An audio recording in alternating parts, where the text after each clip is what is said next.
Informasi selanjutnya datang dari calon presiden nomor urut 1 Anies Baswedan yang menanggapi soal dirinya yang dilaporkan ke Bawaslu karena dinilai menyerang personal capres nomor urut 2 Prabowo Subianto pada debat ketika Pilpres. Menurut Anies, apa yang ia sampaikan semua dibahas di dalam debat. Karena itu, seharusnya bisa langsung juga direspons dalam forum debat. Namun, Anies menyerahkan semuanya kepada Bawaslu yang akan menilai apakah laporan itu layak untuk diproses atau tidak. Anies juga mengungkap, data yang ia sampaikan soal kepemilikan lahan Prabowo merujuk pada data yang juga digunakan oleh Presiden Joko Widodo pada forum debat Pilpres tahun 2019. Itu semua dibahas di debat ya, seharusnya hal yang dibahas di debat ya direspon juga di perdebatan. Tapi biarlah nanti Bawaslu yang akan menilai apakah laporan itu layak untuk diteruskan atau tidak. Memang saya menggunakan data yang disampaikan oleh Pak Presiden Jokowi.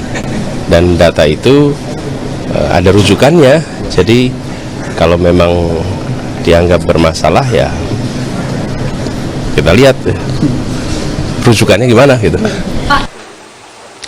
Tidak hanya Anies Baswedan yang dilaporkan, saudara, Capres nomor urut 3 Ganjar Pranowo juga turut dilaporkan ke Bawaslu karena dinilai mendesak Capres Prabowo Subianto membuka data pertahanan yang bisa jadi rahasia negara. Ganjar merespons laporan itu dengan mempertanyakan kembali mengapa ia bisa ada laporan soal dirinya. Ganjar pun berseloroh mungkin saat ini sedang musim membuat laporan. Diadukan? Ya nggak apa-apa. Apanya mau diadukan nih? Coba untuk diadukan.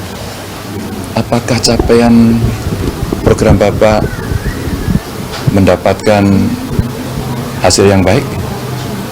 Loh, saya belum tahu hasilnya. Pak Ganjar jangan tanya gitu, nanti saya adukan gitu ya.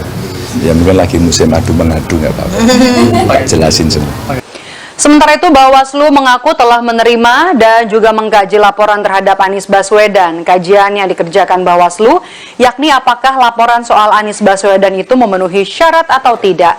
Anies, saudara, diketahui dilaporkan karena diduga melanggar ketentuan larangan menghina peserta pemilu lain. Ya, benar sekali. Kami Bawaslu sudah menerima laporan tersebut. Sepanjang nanti memenuhi ketersyaratan polri material, maka dilakukan klarifikasi. Jika dalam persyaratan tersebut tidak memenuhi syarat polri material, maka disampaikan kepada pelapornya terhadap status pelaporan tersebut.